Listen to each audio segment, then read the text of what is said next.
All right. Thank you all so very much for joining us. It looks like we are live. All righty.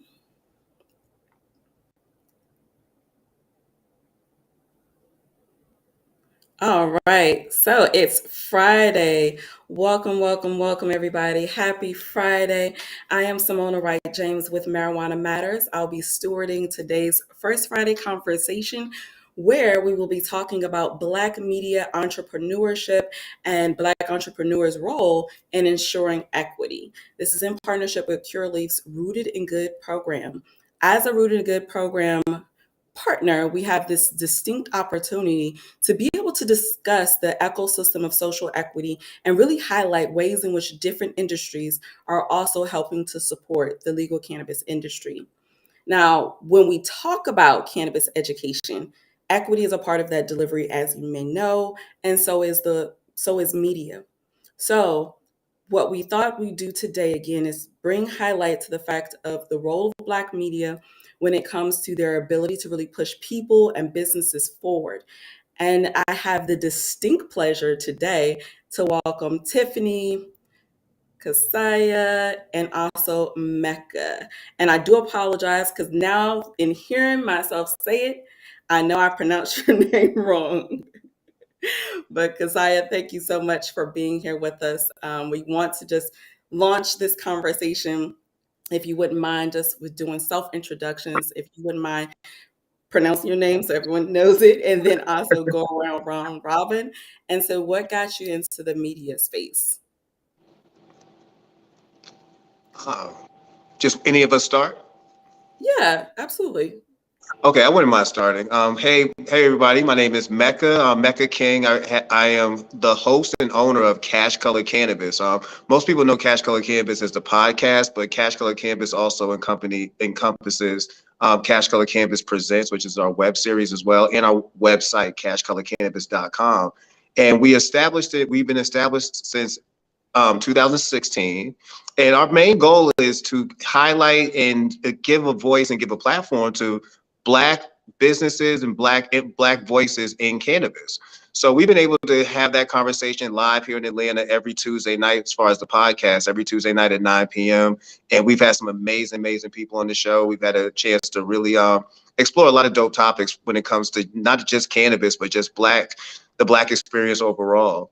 And I got involved in journalism early in my life. Like I tell people, if you listen to the show, growing up, I used to watch 60 Minutes with my mother and my father. And Ed Bradley was, to this moment, one of the coolest people I've ever seen in my life.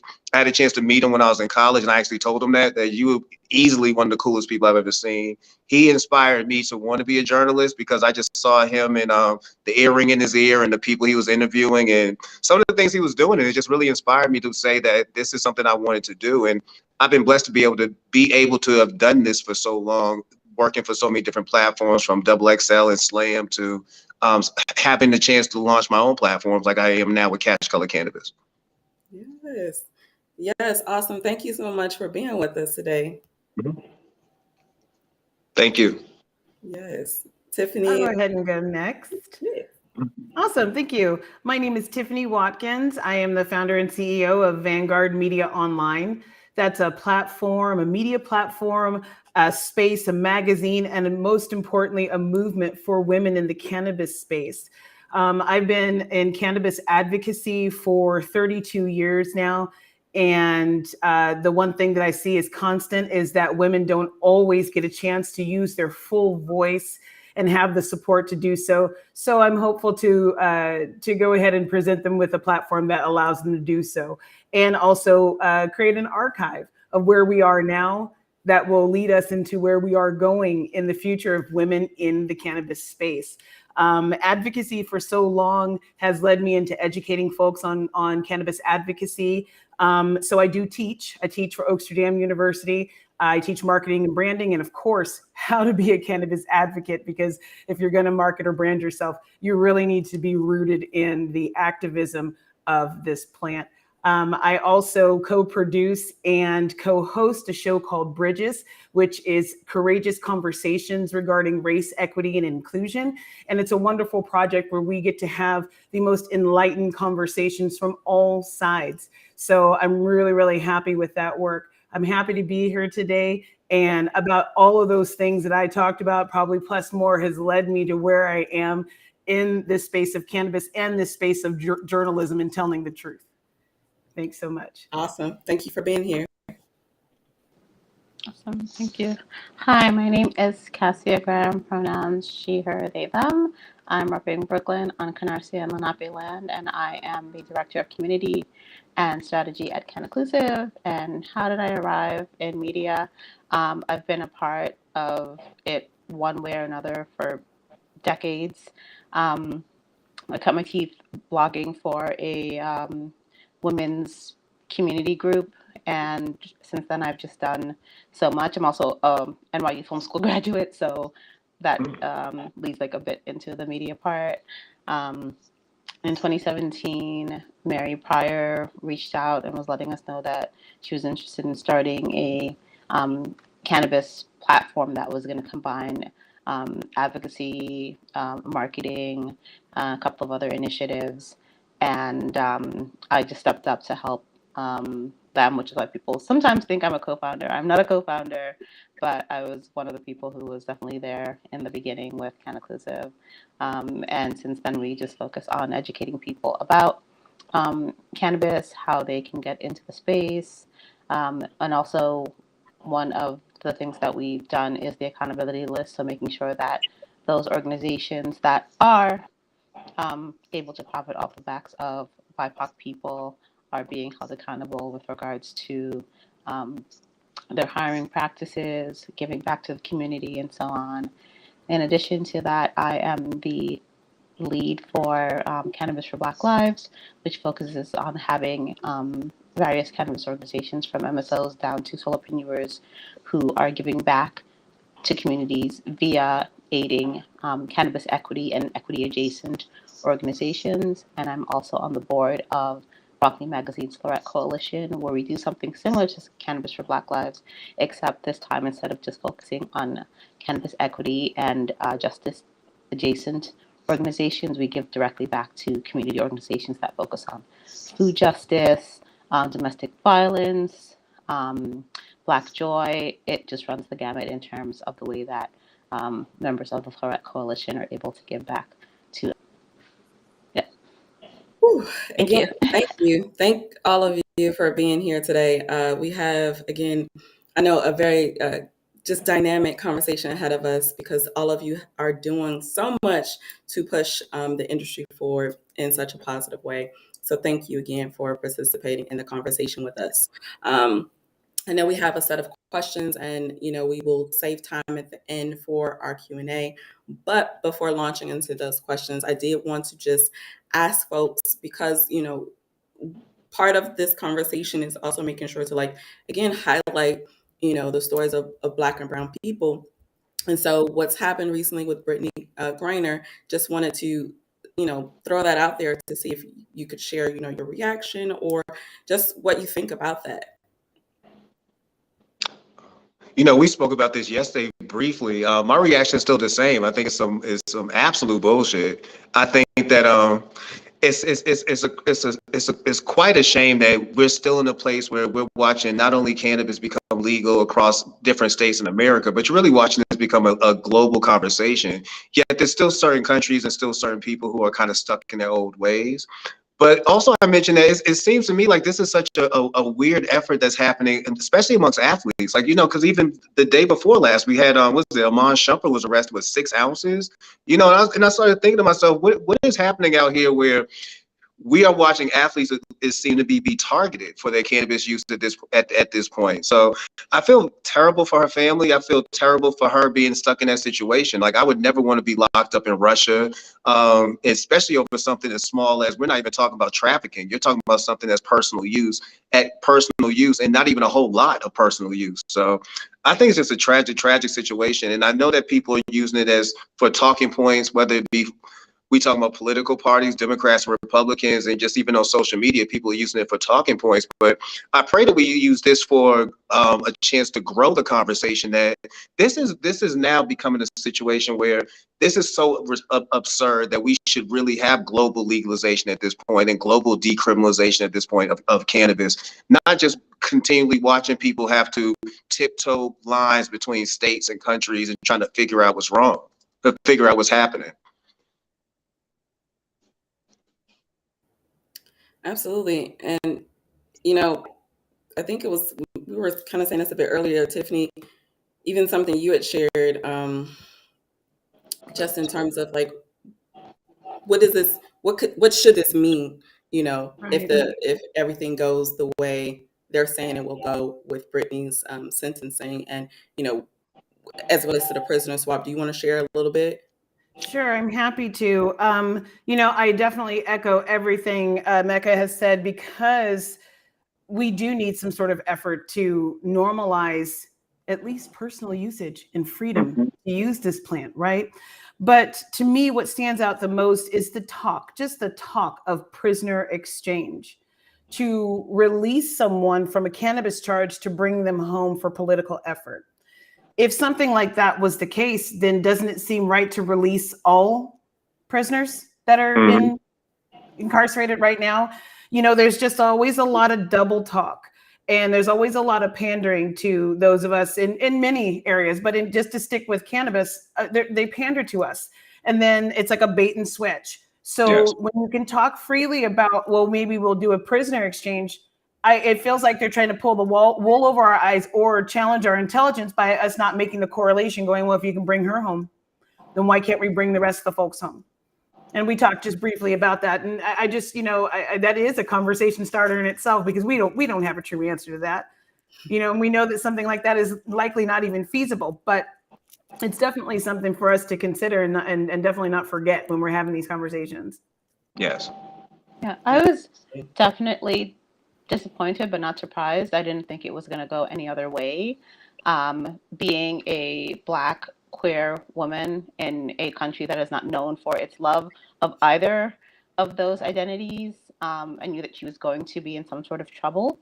But what was somewhat shocking for me is looking at comments on social media and seeing people who look like us, people who look like Brittany, saying, well, she shouldn't have done the crime, or that was, and something that she shouldn't have done. And I know that, like, when I travel, I try to make, depending where I'm going, I try to make sure that anything that should not be in my luggage is not in there, but mistakes happen. And I don't even know that's something that she actually did, because look, we're in the middle, and she was detained a bit before the war, but Russia already knows, how to make its moves. Russia is always playing checkers when I feel that the US is playing, I'm sorry, is always playing chess when the US is always playing checkers. Um, and I just knew that something was going to go wrong. But seeing people's comments saying that she pleaded guilty, or that, she shouldn't have done the crime, and I'm just like, as Black folks, we know what it is for people to rush into someone's apartment and shoot them where they're sleeping. We know what it is to see an officer chase someone into their home all the way up the stairs and kill them in cold blood in front of their family, which has happened recently. So we should not be the ones condemning Brittany to this life as a quote unquote criminal, when we know that she's in a place where, by virtue of being Black, by being female, being queer, she's already in so much danger. We should be supporting her in every which way. Absolutely. And, Sherman, thank you for your comment in the chat. I think, again, this is a conversation. It's more than just a conversation starter. If anything, it's an example, right, of exactly what you just shared, Cassia, in terms of the horrible treatment that we have historically been the bearer of. So, and when it comes to cannabis, this is one of, our first questions that gets us into talking about entrepreneurship, where I would love for each of you to kind of share what, led you down that path of entrepreneurship in the cannabis space, because it is still something fraught a fraud on, right? And it is something that still is taboo in certain communities, particularly if you are Black and brown, whether you are a consumer or if you are a part of that legacy market, whatever have you. We know that it comes with challenges. So this question is posed to anybody who would like to just share again. What is that thing that really sparked your entry into the cannabis space? Well, for me, it was my love of actual cannabis. You know, I've been a consumer since I got out of college, and I just love consuming. I think more, and the more I do the podcast, the more I think about even why I consume. But the thing that sparked me to doing this was having a conversation with a friend of mine, and this was in 2000 and late 2014, 2015. A friend of mine was over my house. He's now a chef in the city of Atlanta. But at that time, he was trying to become a chef, and he was in that role of trying to just trying to learn the steps that he needed to take. But while he was over my house one day, he was telling me, you know, I'm thinking about learning how to infuse with cannabis. And it was something that at that time, it's 2015, blew my mind. I'd never heard anybody use those words before. I was like, what do you mean infused with cannabis? So he was telling me, he said, man, I've been going to these conferences across the country. I went to a couple, and, you know, I'm trying to learn as much as I can. And we were having a session at the time, and midway me passing the blunt to him, he goes, you know, it's crazy. Every time I go to one of these conferences, I'm the only Black person. And I said at that moment, I was like, well, that's odd. I said, as long as I've been a consumer of cannabis and as long as I've been alive on this earth, whenever I see somebody consuming cannabis, it's normally somebody who looks like me. If I've seen somebody get arrested, it's normally somebody who looks like myself. So if we're talking about having a new industry, I was like, I was really shocked to know that you was the one person in this room, or you were one of the few people in these rooms.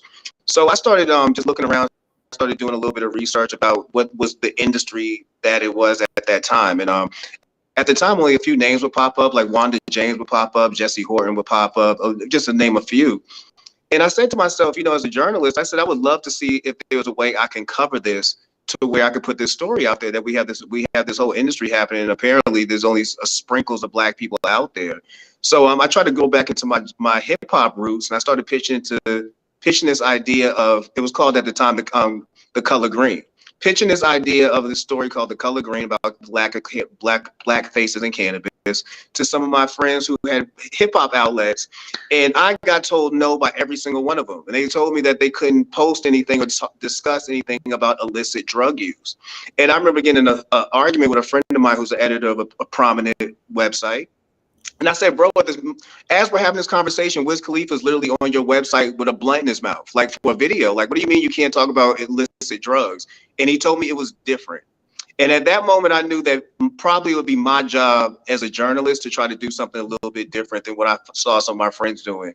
Because the way I looked at it wasn't the way they were looking at it. You were still looking at it as some people do as novelty right now, that it's just something people do occasionally, where I was seeing it from a perspective of, I'm talking to friends of mine who want to be in this business, and they're telling me they're seeing none of us involved. I'd much rather speak from a business perspective than speak about from a perspective of we can just use. So I started it started with The Color Green, the documentary I was trying to work on, and that eventually evolved in 2016 to the podcast Cash Color Cannabis. And we've had the ability to try to, what I feel like is evolve this conversation, where it's just past we smoke weed, but why do you smoke weed? Why don't you consume cannabis? Why are you a supporter? Why aren't you a supporter? What are you doing to kind of elevate this? We've had a million great conversations where I feel like we've watching the conversation, at least in Atlanta, evolve past we can just consume and we can just buy to why are we doing this and where is our place in this industry. So that's how we started. It was just a really odd thing, you know. It just really happened during a session, and during the session my journalism spidey senses kicked in, and then I realized none of my friends were on the same page, so maybe it was time for me to do something. I love that. Take action, willing to change the paradigm. Anyone else have? Go ahead. Oh no, go ahead. I was saying, anyone else have a fun story about how they, what led them into the industry? I don't know how fun it is, but and it's definitely going to date me. I'm feeling a little seasoned on the panel here. For me, it started in the late '80s, and it started with advocacy. We were in the height of of the AIDS pandemic, and it was attacking my community. And not just the Black community, but the LGBTQ community. And my friends and closest people in my life are being treated like criminals for trying to mitigate the, side effects from medications and experimental therapies and just have a better livelihood. And they were being treated like criminals when they were dying. And so, I think that's where, where I don't know if it was Spidey sense. Like, I love that. It was more of my outlaw sense. I was like, no way. There's got to be something that we, the people, can do. And we can do more of it. We need to do more of it. And if that's getting cannabis where it needs to go, if that is making sure that folks know how to cook with cannabis and have it in their homes and in their lifestyle, and what can we pair cannabis with? What can we do to give people medical freedom? Because I was young at the time, but I didn't realize that what I was taking a true stand on was medical freedom. People telling us, no, we don't have the right to explore, to dig into our roots and find out what can work best for us. And I just, and I wouldn't stand for it. So I started actively finding groups that I could work with, and we did whatever was necessary. I worked with abstinence groups. I have literally stood on the corner handing out in front of bars that I wasn't quite old enough to get into, handing out condoms and asking for abstinence, just to see what we can do, because many diseases, but this particular one was running rampant through our communities. And I think that it just really sparked in me the idea that if we are going to have any power at all, it's going to take the people. And then it's going to be that's going to be the process. It's going to be power through people to have the process for change. And I think that is really what, when community led into industry, I knew that there was going to still be a place for folks like us who understood that entering into an industry built off a community that was filled with outlaws and activists means that you are too an activist and an outlaw. We don't have federal legalization. So people need to understand how to walk in those footsteps. They need to understand the path that's going to make them successful in business, but also is going to make change for the people. And so there was still a place for me. And so I still feel there's a place for me. And I continue headlong and bring as many folks as I can with me along the run. Oh my goodness. I love, love, love that. Just real quick as a, quick share at Marijuana Matters, we have this thing we call the Green Light blog, right? And of similar reasons to having the Green Book, right, that told you where to travel, where not to travel. It's meant to do exactly what Mecca and Tip, like what you all just shared, just in terms of giving folks that information, right? And we've been lucky enough to be connected to a writer, a journalist who's able to in digestible format, give folks some roadmaps and how they can really use their power beyond just consuming, right? And I love how you call a duck for what it is, right? We're all outlaws to some degree. So thank you for sharing that backstory with us. Awesome. All right. And let me know, Cassia, would you like, or Cassia? I know you're gonna hate me by the end of Cassia.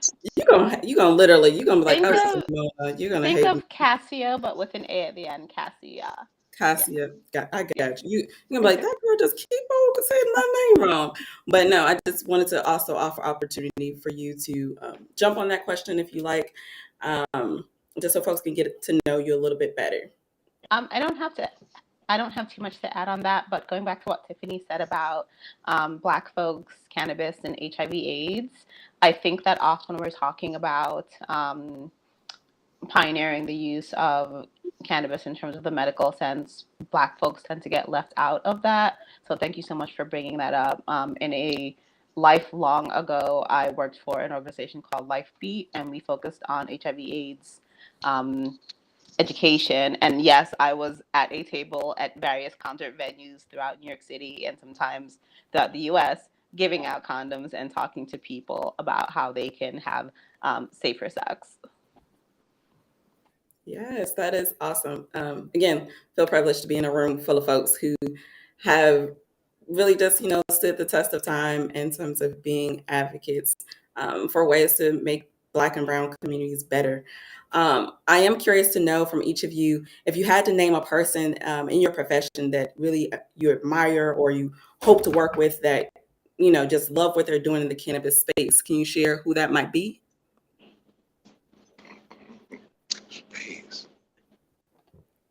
That's a good question, actually. I feel that like I've had the pleasure of working with so many amazing people already that I'm just like, who? Like, yeah, that's a really good question. I mean, I think Wanda James would definitely be one. Um, but like having either met or worked with people, so like Jesse Horton, um, Will from Magic Hour Cannabis, he is a younger Black man who's doing his thing out there in the Pacific Northwest. Um, yeah, they're just, I think I've been really privileged in that sense so far. So when I can figure out who it is that may be missing, I will let you know. Absolutely. I love it. I rather feel the same. It's I've been honored to be able to share the journeys of so many women, pivotal women in the space, both young and old. It feels almost a bit too awkward for me to call anyone out by name, but I will say this, that anyone who is doing the hard work that has been recognized anywhere, we all pay homage to those who were before us. So I think that, not that I hope to work with anyone, because I know that, in this space, our paths will cross at some point. But I will say that I acknowledge that there are so many men and women in which the backs we stand in order to be in the space we are, that I am always grateful every single day when I open up shop, so to speak. It's opened with gratitude first for those who came before and gave everything for us to have what we have now. Absolutely. Thank you for that. Mhm. I did think about it. That is a hard question to answer because, like they say, when you have a chance to just be around so many people for such a long time, you feel like you probably met most of the people you want to work with. But one person I haven't met and I would love to meet is Fab Five Freddy. And Fab is, I guess, not even technically, he's in this industry at this point, from Grass is Greener to his work with B Noble. You're actually in the industry at this point. And he's another person I came up admiring from just being a young person watching somebody on screen do something I felt like I could do. I'd love to have a sit down with Fab Five. So hopefully I can manifest that in life at some point. Yes. And I mean, okay, so each of you have, shared the person that you most, not necessarily admire, but like, again, I think in each of your responses, it's clear that the industry is pretty small, right? And it's still pretty new and developing. So the fact that you've, had the opportunity to be connected to so many wonderful and dynamic people says a lot again about the size of the industry. Now I'm wondering if you could just share a little bit more about what it's like being Black in the media space of it, right? So when we talk about fundamental roles of media in our society, we mostly think of like, creating public awareness, increasing accountability of stakeholders on various issues, right? I'm wondering, I'm wondering from each of you, and mind responding to this question, how do you see your role in the cannabis industry, be it, your most proud moment that still to this day makes you smile?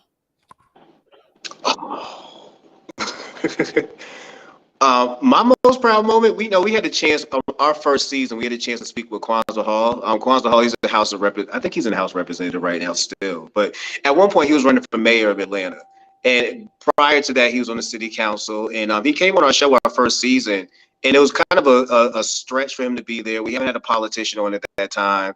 We didn't really even know how to really host him at the moment because the studio I go into, we promote that we're 420 friendly, so we allow people to smoke, but we couldn't do this when a politician's in the room. So it totally changed the dynamic.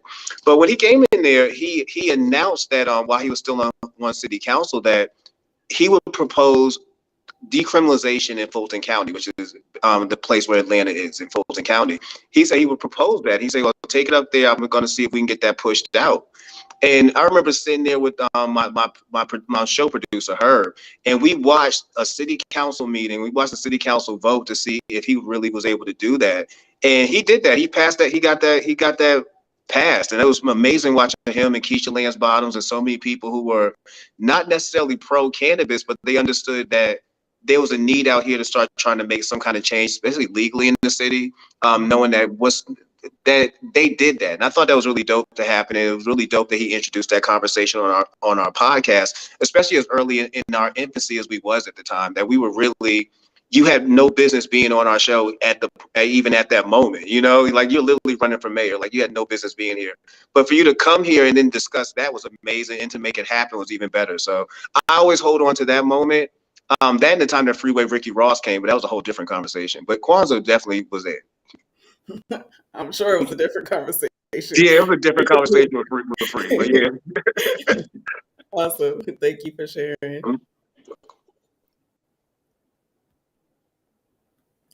Anyone else have any moment that still make them smile? Recently, we did a collaboration with Buy Weed from Women, and I absolutely loved every facet of that, because between creating that capsule collection, but then we also have these shorts and a mini doc that's coming out that hasn't been released yet. Although people who were at Gorilla RX in Los Angeles did have an opportunity to see it on Mother's Day weekend, or at least one portion of it, actually starring Gia Marone and her mother Ursula, Gia from Women Grow. So that was pretty excellent, and I'm really excited for us to be able to get that final stuff out there so that everyone can take it all in. That sounds exciting. Thank you for sharing it.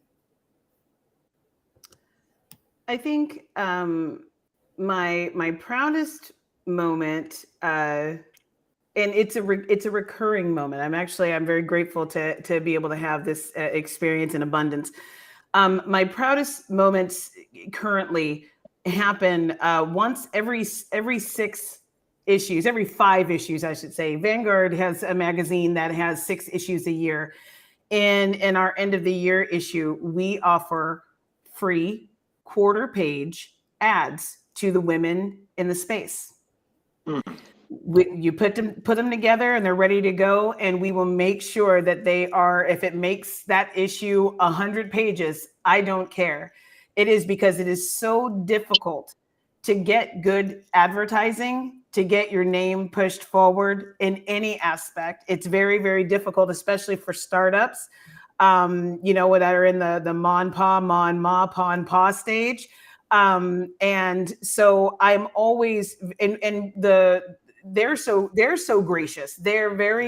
Everyone is just like, thank you so much. And I'm just like, thank you for building this space, building a mode for people to have more opportunities to have ancillary services to their businesses. Just thank you. And I'm always overwhelmed with the response that I get of people saying thank you to me when I'm doing this to give to them, because I'm gracious and I'm feeling a lot of abundant gratitude towards them. And so I actually get to relive that every year. And I have to say that I'm most proud to be able to create this type of experience for the women in the industry. That is super dope. Wow. I hope more folks hear, again, everything shared has been wonderful, but hear that offer and opportunity that you are presenting to them, because it's not often that you get those types of opportunities. And even when we think of what's going on in, again, media, right? What brings us here, there's always reports happening, right? But there was one report in particular that was done by the NAACP and others that really spoke about, again, those opportunities that are clearly there and happening, existing to some degree, which is why that report outlined that 84% is the expected growth when it comes to Black business and ownership. And that's big, right? It's significant. I'll say it that way. It's a significant amount of growth. So I'm just wondering from each of you, like when we think about major media, and their consistent need to really headline and portray Black people in negative ways. What can we do, or what do you think needs to happen to really change this paradigm? That's a good question. Yeah. My answer is, oh, sorry, go ahead. No, please. My answer is always we need to create more platforms that echo what we're trying to say and look like how we look. I feel like there's been way too many times that we feel like we're okay with allowing outlets who when it comes to the editorial staff has no person of color at all on there tell a story about what's going on in the Black community. We've gotten way too comfortable with that over decades at this point. And I feel like where we are right now in an era where it's way easier for you to create a magazine, create a podcast, create something that could help you pull out, be a voice for somebody. It's way too easy for that. I feel like we need to start either supporting the brands that you are seeing or start creating the voice that you want to hear versus waiting for somebody to tell the story. Like I said often, man, like I'm a big fan of of High Times and Mary Jane, of a lot of these outlets, but at what point are we going to stop allowing other outlets to tell our stories and we applaud that when we really have outlets who are telling these stories who look just like you, who not only need the support in forms of just, even if it's just a like or a share, but even monetarily support those as well. Like we can't just keep supporting something because you've heard of it before. Like make Cash Color Canvas, make Vanguard, make so many other these outlets the thing that you've now heard of and you just want to support because it's now you heard of it. We don't have to wait for us to become the big thing. I feel like that's my biggest issue when it comes to supporting Black media and just Black media overall. We start to take it for granted. And especially when from my perspective in Atlanta, the amount of abuse that media takes based on what people feel like is our obligation to speak to you, our obligation to do something versus you forgot the power of media. You forgot the power of journalism.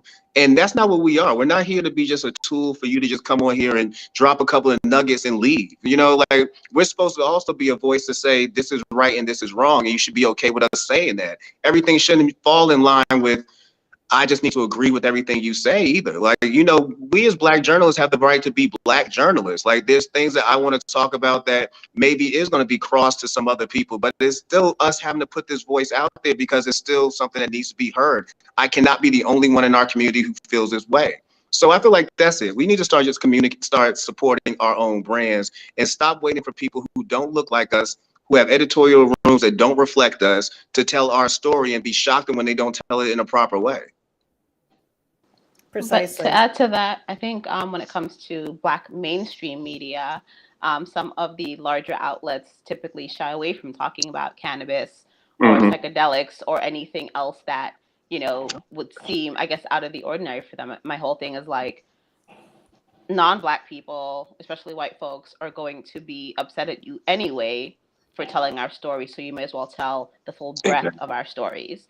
And I feel that that's not happening enough in media because I think, and I do understand the stigma in our community. I mean, I live in the U.S. I'm a U.S. citizen, but I was also born in Jamaica, so stigma there. Although everyone thinks it's all like Bob Marley, peace, and weed, and stigma here. You have the church, you have community organizations, you have the war on drugs, which, while ineffective in some ways because people are still going to use drugs regardless, it has been very effective in terms of creating stigma in our communities, and that stigma harms us. So parents not having a greater understanding, our electeds not having a greater understanding of drug usage, whether it is for medicinal or adult use and what have you. And even, if younger people are using it, they don't have like a framework, they don't have any of that information to get that information out to people. So if these media outlets that have had this great hold and influence on us, when you think about like Ebony and Essence and all, Black Enterprise and all these other magazines, they should be talking about cannabis more and not just around April or a particular time when it may seem quote unquote appropriate. The same way that I don't enjoy people only talking about Black folks during Black History Month or queer folks during maybe June and July. We should be having this continued conversation about not just cannabis, not just psychedelics, but about all drugs and how they affect people. And one thing that I did learn from my time working in the HIV/AIDS realm was harm reduction. We're not having that conversation. I can't even say nearly enough, but like at all. And I think that these media outlets, whether they are mainstream or niche, can help us get to that goal of destigmatizing cannabis, psychedelics, and drug use overall. Yeah, I completely agree with what's been said so far.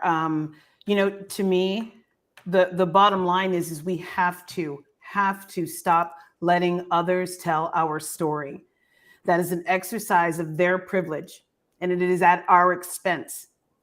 And we have to figure out a way to normalize us having a voice and normalize us talking about issues that concern our community in conjunction with things outside of our communities.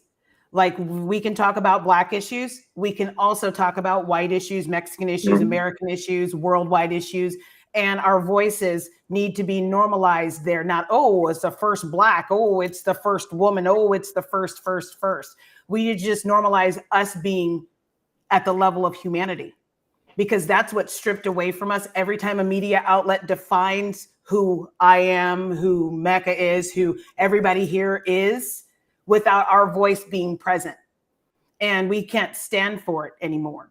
And we need to buck up ourselves. This may not be a popular view, but I know firsthand, as running a women's magazine, I am hungry for Black women's stories, but I scramble to get them.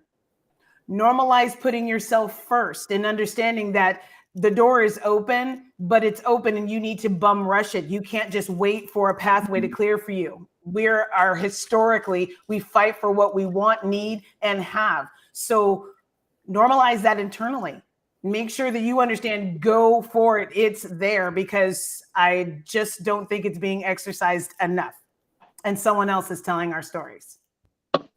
Absolutely. Oh my goodness. You all said, whew, if folks don't feel the power of, again, what you've shared, I don't know what to tell them, because this is a call that we all need to respond to. I want to, before Mecca departs, if you want to just share real quick how folks can, either stay in touch with you. I know you have to run. We appreciate you for being here and just sharing all that you have so far. No, I appreciate you allowing me to be here, and I do apologize for having to cut out a little bit short, but I am still technically on the clock as well. So, but please subscribe to Cash Color Cannabis wherever you stream podcasts. We're on Spotify, Pandora, Apple Podcasts, wherever. We also air our show live on livehiphopdaily.tv. That's a Black-owned studio and a Black-owned streaming platform here in Atlanta. We stream every Tuesday night, 9 p.m., and we host an amazing show. I think that and if anybody's ever in Atlanta and ever wants to stop by the studio on a Tuesday night, come by. I love it. Thank you so much, Mecca, for being with us. We appreciate you. And, that being said, when we think about, again, just to kind of tie it into what we were just discussing, and the various, call outs, right? In terms of call to action, that's the word, call to actions of what needs to happen. When we think about equity, again, just looking at you two lovely ladies, if you wouldn't mind just, kind of sharing your perspective on this topic of equity, because there's a wave of consciousness, right, that is coming, that is a part of the cannabis, ecosystem. And cannabis often is put to the fire, perhaps more than other industries, right, in terms of its responsibility to its consumers, its responsibility to the communities, right? And I can say this wholeheartedly, that at Marijuana Matters, being a rooted and good partner, which is something powered by Curaleaf, it feels good to know that we are able to exist, to have just conversations just like this, right? And that there is an effort to be that bridge, to do less harm to communities. And so the question here is, can you share any kind of programs or tools that you would want to highlight that also is helping, Black and brown people that maybe you haven't already shared in our conversation today?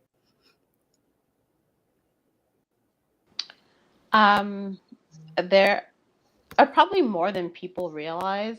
I think first and foremost, if you do have legal adult use cannabis in your state, check out your state's sites to see what kind of support it is that they're offering. New York, we have our OCM, who currently I think we have a $200 million budget that is going to be set forth for um, equity in cannabis. Um, our Dream has an accelerator that is free, and each year I think, or every sequence they do about like 30 people or so. There is also Momentum from Ease. That's a really great accelerator for people to be in. And then there are things that are less time consuming, don't require as much effort. So in terms of Can Inclusive, we do have Inclusive Base, which is solely for BIPOC cannabis businesses. So that means you can just go there, enter your information, and you'll be there. So that way, um, people are always like looking and trying to support equity in their state. People will message us and say, "Hey, who is selling like things like cones in Arizona?" Okay, well, this person. Or where can I go to get flour? I'm in a legal state. Try Loud or something like that. So um, and then it's also like if people like follow Time Inclusive, we're always sharing information from other partners or from other people within the space. So let's see. I want to say I'm totally going to butcher their name. My apologies for the brand, but um, I think it's like 20 tons. Is that 40, the brand? 40, 40. sorry. 40 times. 40 tons. I'm so 40 tons. They're having their job fair again, and so we share that information and anything that's coming through where it's like this is pushing forth this positive change. This is going to help people get their records expunged. This is going to get people a new lease on life by letting them join the industry. We go ahead and we share all that information either on our stories or directly to our feed, and sometimes on our blog. Awesome. Thank you for that. And I butcher your name at least 5 times during the conversation, so no judgment here. But I will say with your mention of 40 tons and their hiring fair, that's the 13th, and it's happening in Jersey. So if that's of interest to you at all, they have some phenomenal employment opportunities that will be there. We will be there. Marijuana Matters is also a participant and making sure to be present. And also that same weekend, I would be remiss if I didn't share that Thursday, August 11th, we are premiering our Social Equity Explained video series in a way to just make it more digestible for folks in terms of what is the framework when it comes to social equity, and how have folks been impacted negatively when it comes to the war on drugs. How is that still manifesting right in our day-to-day life right now? And then we try to give some examples of next steps when it comes to social equity. So for those folks who are watching, definitely know that is something coming down the pipeline in terms of a resource. And again, that launch event is on the 11th, and we welcome you all to participate. It's happening in your neck of the woods in Brooklyn. We're going to be at the Stewart Cinema. So please come. I would love to meet in person.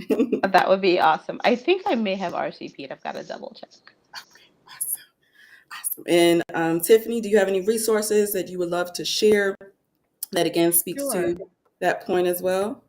Yeah, absolutely. I'm a huge proponent for education. I think that's the largest piece that is missing in all social equity programs is the fact that, sure, you can get someone into a space of a license, but where do they go from there? What's the support level after that? So I've done some work for LADCR, who has had some fumbles in their program. And the work that I was able to do was through Oaksterdam University, do a webinar series where we were able to teach the things that you need to know if you're opening a brick and mortar or a delivery service or things like that. And this webinar series lives on their site, and you just become a member, and then you have access to this program, right? Also in the state of Illinois, there's a woman named Danielle Schumacher who has a company called THC Staffing. And she has a mentor program through that staffing company that I've been a part of since launch. And it's a wonderful resource to pair those who are in the cannabis space operationally with those who want to enter. And so they get hands-on mentorship that leads them down the path of, hey, do I even really want to be in this? Do I have what it takes? Is this really my mindset? So these educational components really help to build a holistic business structure for those who want to get into regulatory cannabis. I think it's super important. Also, through Oaksterdam, there are a plethora of classes for building business and for if you're just into horticulture or botany to learn that route as well. So again, another holistic approach to understanding where you fit into this space. I think that those need to become the kind of the benchmark of what we're doing for social equity. We can't just say social equity means that, hey, we removed this barrier to entry. Now you're in, now you have a license. So do what you're supposed to do, because that doesn't make sense. Equity, true equitable space means that there are provisions put aside or set in place that actually help that person build because they were at a disadvantage.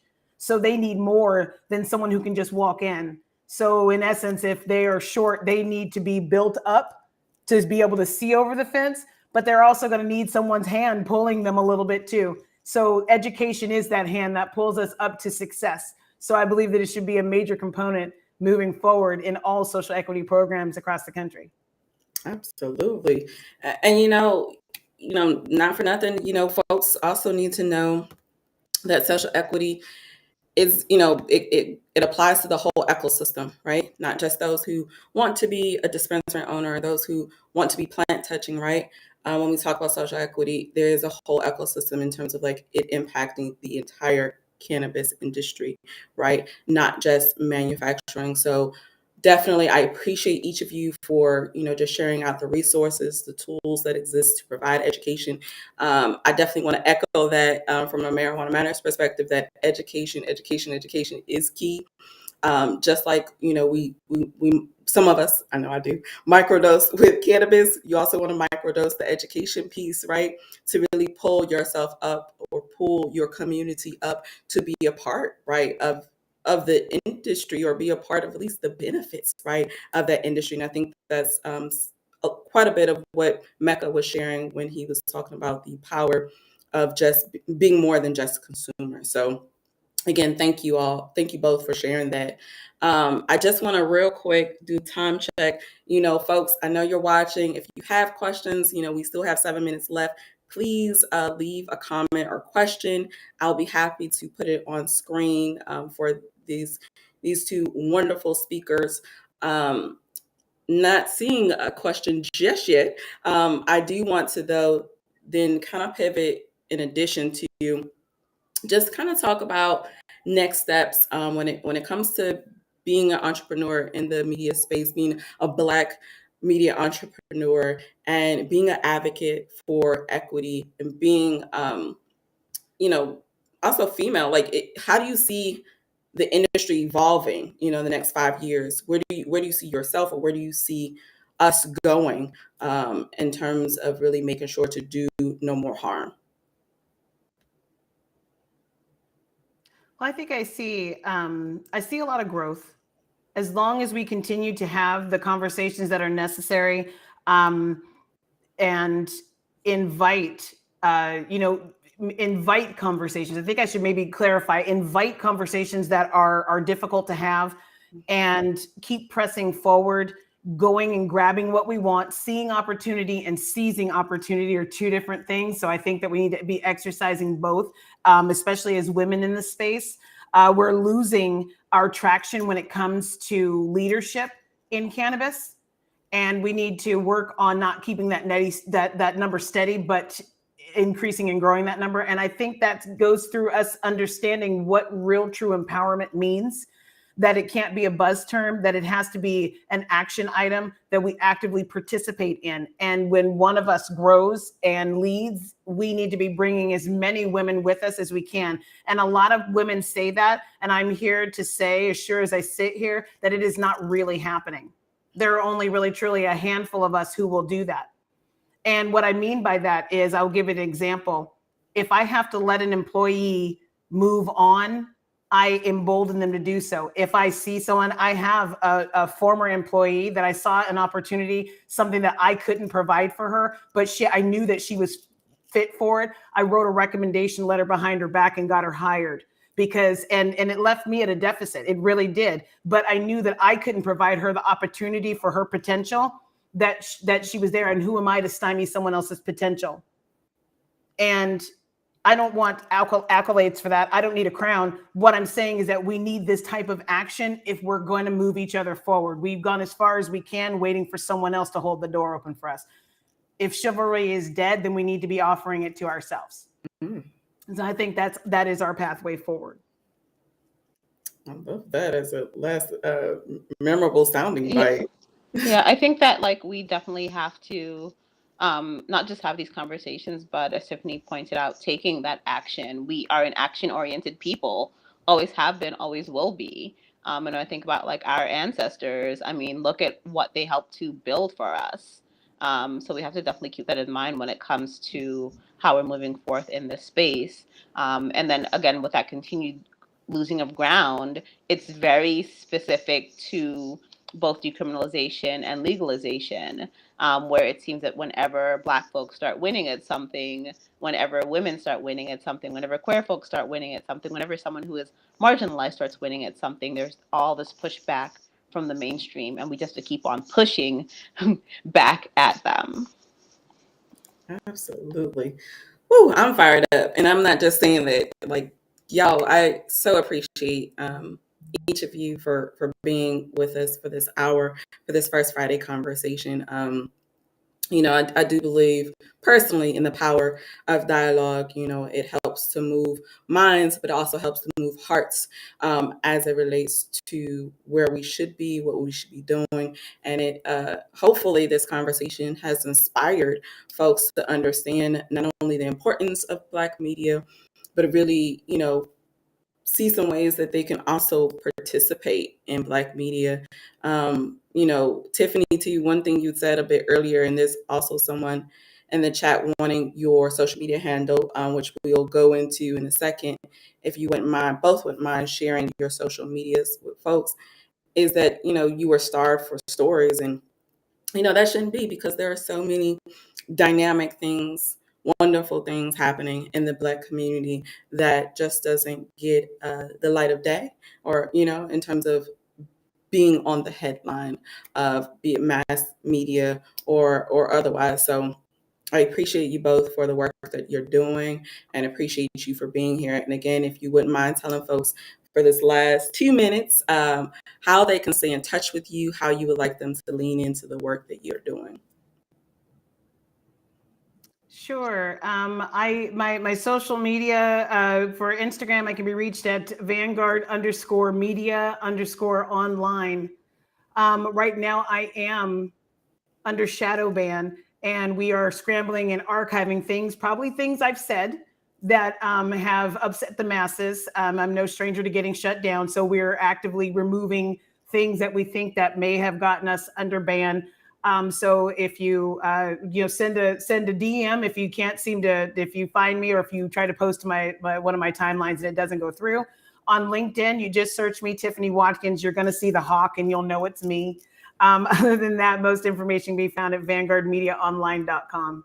Thank you so much. Awesome. Thank you. And would you like to shout out your social, please? You can find me at Ms. Godag, which is for people who eyes are working better than mine. It's already listed right here, MSGOODEGG. And then I'm also on LinkedIn as Cassia Graham, similar hairdo in my profile photo. And you can always stay in touch with us at Cannaclusive, just Cannaclusive on IG, or be Cannaclusive on Twitter. Yeah. Awesome. Thank you both so very much. Again, I'm only looking down, not out of disrespect, just to be mindful of time. Thank you both for being here, and we appreciate you. And I'm sure this will not be the last time we will be in conversation, and hopefully not the last time we will be in connection. So I will talk to you both later. Have a beautiful weekend. And everyone, again, who's watching this, either live or replay, thank you so much for joining today's conversation on Black media entrepreneurs and their role in ensuring equity. We appreciate you so very much. Thank you so much. The legal cannabis industry is projected to be worth $84 billion by 2028. But not everyone has equitable access to that wealth. Marijuana Matters is focused on removing barriers to entry. Marijuana Matters is focused on creating an equitable and responsible industry that centers the lived experiences of those disproportionately impacted by marijuana's criminalization. This work happens through three focus pillars: education, advocacy, and entrepreneurship. In partnership with community industry and government, we create solutions to mitigate collateral consequences of the war on drugs. We invite you to join the Marijuana Matters movement.